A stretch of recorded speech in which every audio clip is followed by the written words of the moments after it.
Hello and welcome. You're watching the Kaleido Insights weekly video installment where we explore the impacts of emerging technologies on key themes that affect our lives as consumers, the future of business, and the ecosystems that we're all a part of. I'm Jessica Groopman, industry analyst and founding partner at Kaleido Insights, and I'm joined today by my wonderful business partners, Jaimy Szymanski and Jeremiah Owyang. Hello. Hi. We're delighted to have you here joining us and hope that everyone is staying healthy and well and safe.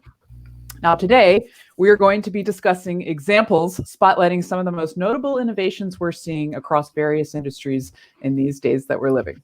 So Jeremiah, Jaimy, I'm actually going to point to you to kick us off. What do you think? Yeah, absolutely. The first thing I want to talk about, thinking about some notable innovations I've seen, comes from the restaurant industry. If I know my business partners well at all, I'm sure we are all missing going out to restaurants, at least in the same capacity as we did before. I personally am still not comfortable heading out to restaurants, but I am comfortable with delivery and carryout and curbside. I think the restaurant industry has seen a couple different types of innovation categories emerge recently. One we'll talk about first, which is innovating to survive or innovating out of necessity. When restaurants throughout the nation were closed due to COVID-19, and then they all have a plan, to eventually reopen, a lot of innovation was needed in order to, keep the lights on, actually to survive. We saw a lot of restaurants begin to offer delivery, which doesn't seem like a huge innovation in the way that we typically look at it at Kaleido. But if they weren't partnering with delivery apps before, and they are now, that's a different way to sort of approach their business model. We're also seeing a surge in contactless delivery and curbside pickup. This is giving way to perhaps a future of customer expectations where that will continue to be asked of restaurants. And more interesting, I see throughout the U.S. in different states, depending on their laws, there are customer kiosks where you can order curbside or in a restaurant. Then the data is used for customer tracing. So if you look into the state of Washington, for example, they are required as restaurants to report customer data for 30 days to their state government in order to aid in contact tracing for coronavirus. And I'll pause there before I talk about the other type of innovation out of necessity, just to see what you guys are thinking in terms of some of these existing categories of innovation that have come up out of survival mode, and if you think they'll last after coronavirus hopefully is under control. Yeah, one of the things that I think is really interesting to watch is how some of these existing examples of technology being used, like you mentioned, delivery, for instance, or I can think of like POS innovations, contactless payment, this kind of thing. Queue management is another one where we're seeing where these were sort of nice to haves. They were maybe something that some of the bigger companies had that smaller businesses or restaurants hadn't really needed to adapt. But now, as you said, it's a question of survival and also a question of safety, that new kind of core criteria we've talked about so many times. But I think another interesting part of it here is that it's not just for, frictionless customer experience, but also for the mental health of the workers, right? That too. Restaurant delivery people, the ones actually checking people out, they want to feel safe too. And so being able to deploy those technologies to also, help them feel better, being on sort of the front lines in this particular context, I think has a new value proposition that we didn't really think of before. We thought of delivery or contactless or some of those innovations that you talked about. Speaking of that, I've also observed some progressive restaurants have launched QR codes as the menu. You whip out your phone and you use your native camera. Hopefully it works. I've had experiences where it did not. And you take a photo of that QR code and then the menu pops up in a browser window. And this really alleviates the staff from passing around menus so they don't get sick as well as the patrons. Yeah, that's a great use for QR codes. It reminds me, I'm not sure if you guys have seen that blog ever. It's called something like QR Codes in Action, and you go there and it's just blank because nobody uses them. Yeah. So I think this is not my favorite technology, but we got to use what we have. Yeah, no, I've seen people using it downtown when I go for walks and whatnot. The other type of innovation that I did want to chat about, though, as well in the restaurant industry is innovation to grow or to stand out or to really deliver on some of these new product or customer experiences, as you mentioned, Jess. I believe you also alluded to cloud point of service and point of sale systems. And I came across a really interesting example of innovation that combines restaurant innovation along with events innovation, because the events industry obviously has taken a huge hit in the first half of 2020. There's a cloud POS provider called Appetize that has partnered with Live Nation, which offers a lot of concert series, to offer these events. Started in LA, expanded to Philly, and now to 10 other cities in the US, called Live from the Drive-In, where you can go to a stadium, a large parking lot, a designated event space, reserve a space for your car to pull in that is socially distanced. You have enough space to tailgate with your immediate family there. And then you can use the Appetize cloud POS system from your phone to order from restaurants that are participating in the area, and they deliver to your space while staying socially distanced.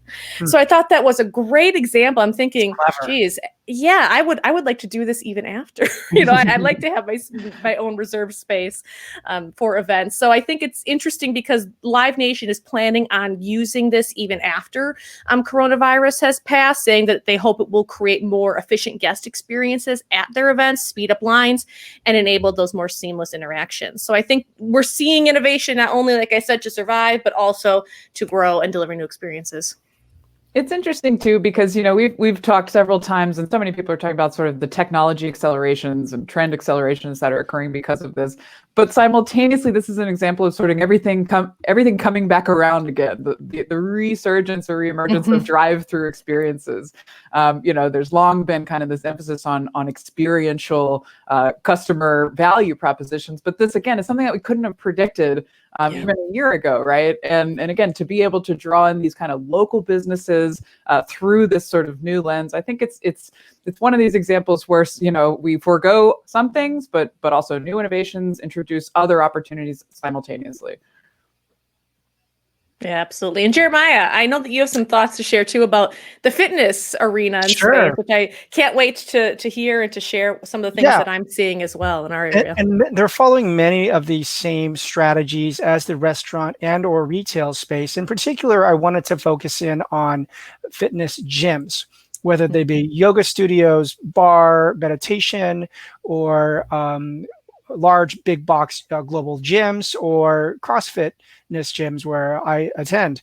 And in many regions, they have been shut down and they have to resort into a digital transformation where they have to offer their classes through an app or on demand or Zoom classes. I've observed some have launched Slack communities to enable community for people to contribute and connect. And of course, this means that you can continue to get monthly dues.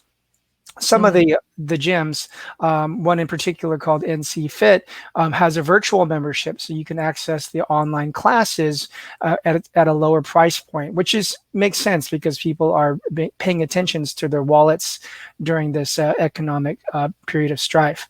And so we're definitely seeing them use record their content, put it on YouTube. So we're seeing this another birth of digital fitness instructors and celebrities emerge beyond the traditional Instagram fitness stars. We're actually seeing coaches who are doing it, not just the influencer. So we're seeing this growth of fitness content online. Now, for some regions that have allowed their patrons to return back to the physical gyms, they do have restrictions. So some of them that I have participated in, they do temperature checks with the gun. It's non-touch, non-tactile, to check your forehead temperature. And you have to wear a mask when moving in and out of the gym. And in many cases, gyms have changed their interior, putting lines of tape where people would walk, making sure equipment is all being sprayed down and managed by every single individual who's using it, or a cleaning crew comes in. For example, at Orange Theory, cleaning crews run in and out in between sessions, and they've increased the duration of the sessions in order to allow for that to happen. Some of these gyms have actually improved their HVAC systems, which of course are smart office, smart home systems, to enable the air to come through and out up the top very quickly. I'm unsure if that's completely sanitary if the air is still traversing through different people who are doing fitness. I would have some concerns. And in certain areas, and specifically my gym, we are doing classes outdoors, 6 feet apart. Some people maintain their masks on. I do for as much of the workout as it's feasible to do.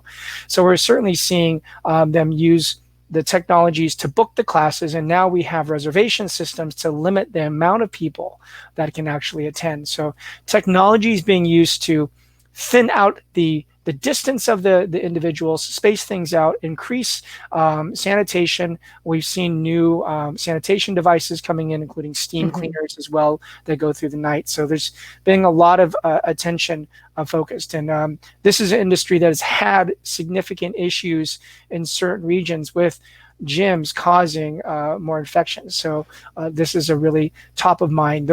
The worst thing that could happen is you're focusing and investing in your health and you end up getting sick. So how can we use technology and common sense to really fix this? But Jess, Jaimy, what are you seeing in this category? I mean, in addition to all the great examples that you gave in terms of, in-person workouts or even virtual over Zoom, I'm really seeing innovations in the first half of 2020 around fitness, around at-home fitness devices. And not only, existing ones, I'm sure we're all familiar with the surging popularity of Peloton, for example, stationary bikes that offer, community around workouts via video.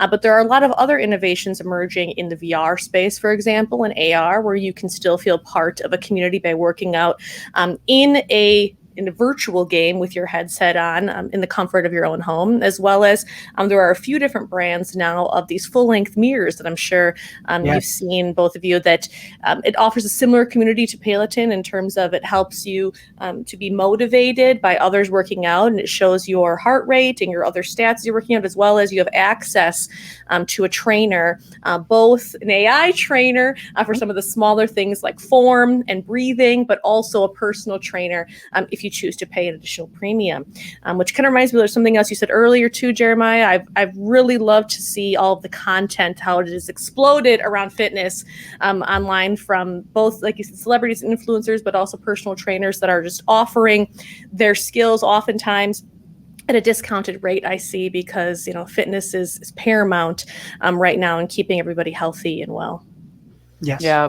What I think is fascinating is sort of the simultaneous acceleration of technologies to support this digital transformation of fitness, or I should say kind of extend it. Two examples of that. One, you touched on, Jaimy, where everything is sort of going virtual. We talked a lot about telehealth. We talk a lot about, e-learning, but we weren't talking a lot before about e-fitness, right? In terms of doing these kind of virtual classes online and bringing that the sort of teletherapy or telefitness experience into our homes. And that is absolutely something that has exploded in this era. The other thing too is, of course, the wearables boom. Wearables are having a moment right now for health monitoring, for meditation and mindfulness, for all of these different use cases, for COVID tracking, lots of different experiments going on to support that. And of course, wearables kind of original use case was fitness. So maybe it's folks dusting off their old wearables for that fitness use case, or maybe it's this kind of proliferation of new devices that are now also supporting fitness tracking or step tracking or whatever the case may be to support not just physical health, but also mental health. So simultaneous innovations alongside fitness, which I think is interesting. Thanks. All right, so you guys talked about some industry innovations. I'm going to look at some innovations that I'm seeing with regard to a specific demographic. One of our more innovative clients, AARP, has launched what they're calling Community Connections. And this is a beta platform that is essentially the first of its kind of mutual aid platform. So the idea here is that they provide a sort of a centralized organization, a way for local communities to step up, to volunteer, to empower seniors, folks of all different kind of walks of life, as well as their caregivers, maybe disabled, maybe they're supporting them with health applications or financial applications. And essentially, this is an online platform where one can go on AARP's site and be able to access anything from virtual fitness, as we were just talking about, to mindfulness routines, to connect to local volunteers who may just want to have a conversation with someone, tech support issues, which old or young, we all have challenges with, financial services, and also really specific needs. So for example, being able to enable a family visit. If you're a caregiver, there's actually a tool that they're offering. This is one of their, I believe, one of their partner startups that they've worked with, who's now piped into this platform to enable family visits. If you're a caregiver, being able to kind of coordinate, if you can bring groceries and I can go get the medications, that would be really helpful. There's now some apps that actually support this. They're also so useful. It's awesome. Grief coaching, a digital security box, something, to an online tool for building out your will or trust planning. COVID-19 systems, all sorts of different, there's literally dozens of different categories of use cases here, but I think this is really powerful as obviously something that's aligned with their mission, but a real innovative play to empower, the entire ecosystem and really kind of facilitate a marketplace as a central provider that really supports local businesses, local volunteers. Yeah, that's amazing to hear everything that is offered there. And I think a lot about AARP's mission in terms of making sure that older adults that are their members don't feel isolated and alone, which is a huge part of their focus on advancing technology for older adults, but just to make sure that that human aspect is maintained. And I really see that coming through loud and clear in a lot of the examples that you gave in combating that isolation that many people are feeling right now, especially in the first half of 2020. Yeah, and additionally to have their contributions, which are many, to help society when we all need an extra hand or more experience, it's really well appreciated. So that's a round of applause to those efforts.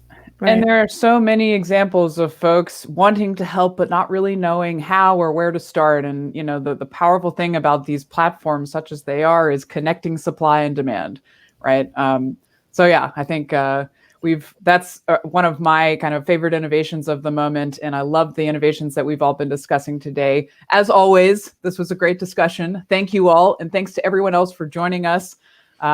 You can learn more about Kaleido Insights coverage and research themes on our website at kaleidoinsights.com. And join us next time as we continue to analyze the impacts of emerging technologies and innovation. Thanks for watching. Stay well. Thank you. Bye-bye. Thanks. Bye-bye.